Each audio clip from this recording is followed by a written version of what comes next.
name is Father Dan Cambra, and I'm a Marian of the Immaculate Conception, the religious community that operates the National Shrine of Divine Mercy in Stockbridge, Massachusetts. And today I'd like to speak to you about Saint Benedict Joseph Labre. Saint Benedict Joseph Labre is one of those saints that I guess you could say we don't want to emulate too clearly. You see, he spent most of his adult life as a beggar and a wanderer.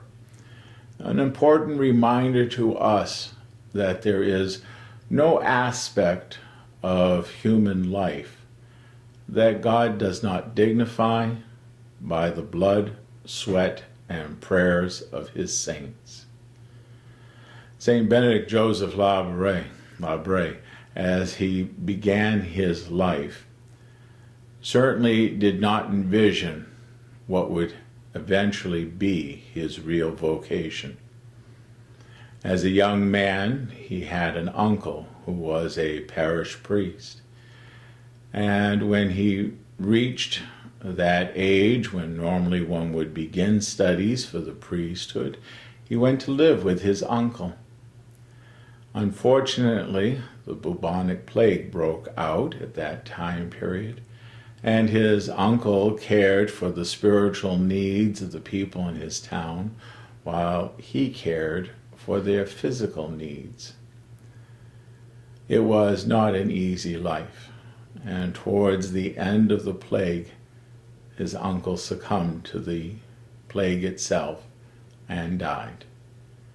And this left Benedict Joseph on his own. Well, he was inspired by his uncle to seek a life of prayer and solitude. He attempted to join the Trappists, the Cistercians, and the Carthusians. But each in their turn looked at him and felt that he wasn't physically strong enough to live their life. And while he was given an opportunity to do so for a few months, it ultimately proved not the life for him. God was calling him to a different way of life. God was calling him to be a wanderer soul.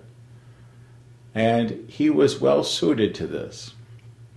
He started making pilgrimages to all the major shrines in France, and then to the shrine of St. James in Compostela, and then to the shrines in Italy. And when he got to Assisi, he became a third order Franciscan, a lay Franciscan. And this truly spurred him on to even greater acts of charity and greater acts of teaching others our faith through teaching them prayers and hymns. Now, the people he taught didn't sit in classrooms. They were essentially the street people of the day. They were the homeless of their time period. He lived the most of his last 5 years, except for his annual pilgrimage to Our Lady of Loreto. He spent most of his last 5 years in the area near the Colosseum. And at the very end of his life, when he was still going out begging for food daily, he saw to it that all those who were sicker than him and incapable to go out begging always had enough. Some say that it was by his prayerful life that food was even multiplied on occasions. But however it was that he was able to provide for others, he did so. And he gave them the greatest privilege of all in encouraging them to join him in the 40-hour devotions to the Blessed Sacrament that were so common in that time period. He had a great devotion for Christ and the Blessed Sacrament, and very frequently found himself spending hours in prayer before the Blessed Sacrament. On more than a few occasions, it is said that he either bilocated or even levitated in the midst of his prayer. But those extraordinary graces we might never really know firmly until we come to him in eternity. But one thing we can do is we can follow him in his example of loving God with his whole heart, mind, soul, and all his strength, and his neighbors, his fellow homeless, with all his heart. He gave them not just his wisdom, but he gave them, more importantly, a deep and profound love for God.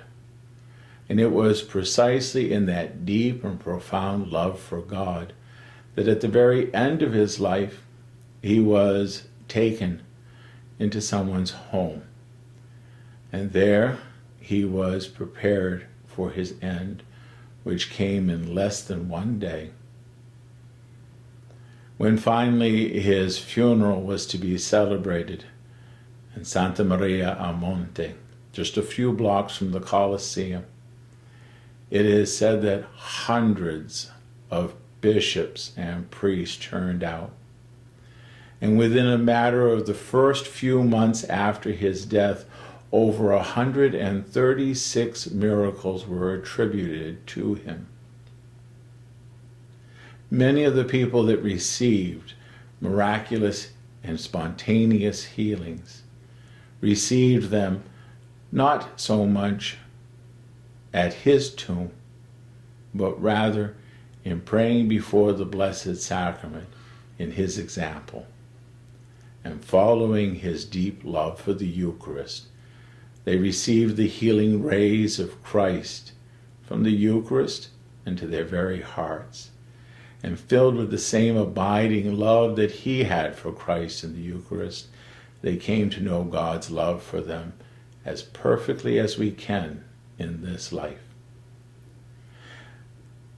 Saint Benedict Joseph basically owned only one book, a simple breviary that his uncle had given him. He owned a rosary, and he owned a crucifix, and he owned the clothing that he wore for most of his last 5 years of life. But he owned little else.